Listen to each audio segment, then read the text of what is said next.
Moose.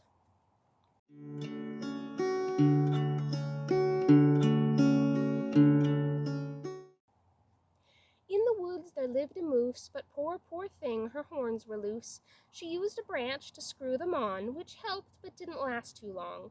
She asked her squirrel friend for aid. The squirrel tried, but loose they stayed.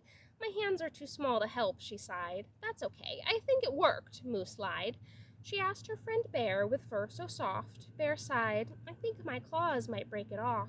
She asked a crow who was flying laps, who had the idea to stick them on with sap, which actually worked for a little while, and the relieved moose walked around with a smile until the rain washed it away. The moose was sad it didn't stay, and what was even worse, she found, the loose antlers itched. She frowned.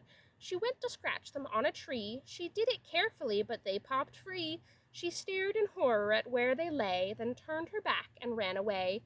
She cried as she sat by a forest pond, all surrounded by green fern fronds.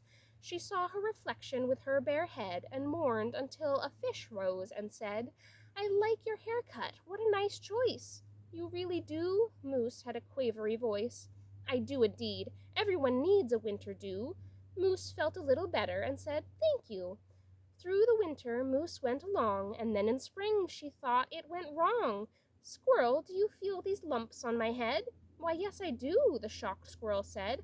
I think your horns are growing back. And so they did, an even bigger rack. Every year her antlers in winter were shed, but now she knew that that was just her head. They'd be back when it was time. She told the tale in couplet rhyme, and no longer worried about the change, knowing it was nothing like mange. The end.